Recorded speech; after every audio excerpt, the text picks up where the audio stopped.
Good morning, welcome to Ridhima kitchen. வாங்க, இன்னைக்கு நம்ம வீட்டில் ஒரு அப்பக்கோவத்தலைன்னு சொல்லுவோம். இது நிறையா பேர்த்துக்கு தெரியும். கிராம பக்கம் இருக்கிறவங்களுக்கெல்லாம் அந்த கீரை கடையிறத பார்க்கலாம். நான் நம்ம வீட்டுக்கு தேவையான அளவு பருப்பு எடுத்துருக்கிறேன். தேவையான அளவு தண்ணி வச்சுட்டு போகிறேன். அதே போல் 2 தக்காளி, மீடியம் சைஸு 2 தக்காளி கட் பண்ணி போட்டுட்டேன். ஒரு 10 சின்ன வெங்காயம் தொளிச்சு வச்சுருக்கேன், அதுவும் போட்டுட்டேன். 5 பச்சை மிளகா, ஒரு 8 பல்லு பூண்டு போட்டுட்டேன். நம்ம வீட்டில் எப்பவுமே பருப்பு வேக வைக்கும்போது விளக்கெண்ணெய் ஊற்றுவோம். அதே போல் ஒரு அரை ஸ்பூன் விளக்கெண்ணெய் ஊற்றிட்டேன். பொடி, இந்த கீரை ரொம்ப கால்சியம் சத்து, சளிக்கு இதுக்கெல்லாம் ரொம்ப நல்ல மருந்துன்னு சொல்லுவாங்க. வீட்டில் இருக்கிற மாடு கன்றுகளுக்கு கூட இது மருந்தாக யூஸ் ஆகுங்க. இந்த மாதிரி கால்சியம் நிறையா இருக்குது. நல்லா மேக்சிமம் பெரும்பாலும் எல்லாத்து வீட்லேயும் வச்சுருக்காங்க இந்த கீரை. ஆனால் வீட்டில் வச்சு இது வர்றதான் ரொம்ப நல்ல விஷயங்க. சீக்கிரமாக வராது, வந்துருச்சுன்னா ரொம்ப நல்ல விஷயம்.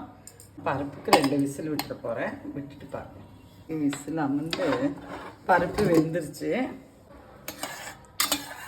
நல்லா நையாக வெந்திருக்கு. தக்காளியும் வெந்திருக்கு. இந்த நம்ம மண்ணுச்சட்டியில் பருப்பை மாற்றிக்கிறேன். நீங்கள் இப்படியே கூட கடைஞ்சிக்கலாம்.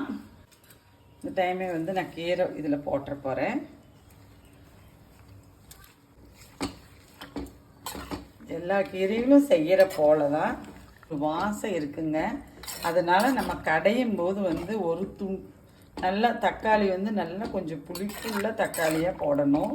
குழம்புக்கு தகுந்த உப்பு போட்டுக்கிறேன். ஒரு சிட்டிகை பெருங்காய பொடி போட்டுட்டேன். கீரை நல்லா வெந்துருச்சு. இந்த டைம் நான் ஒரு அரை லெமன் புழிஞ்சு வச்சுருக்கேன், அது ஊற்றிக்கிறேன். கீரை நல்லாவே எனக்கு வெந்துருச்சு. அப்போ கீரைக்கு தாளிப்பை பார்க்கலாம்.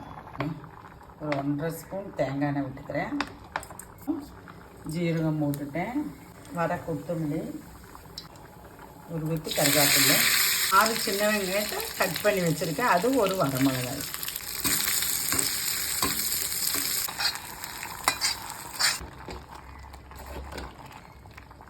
பாருங்கள், நான் மத்து வச்சு கொஞ்சம் கடைஞ்சி விட்டுட்டு போகிறேன். பாருங்கள், கீரை நல்லா கடைஞ்சிட்டேன்.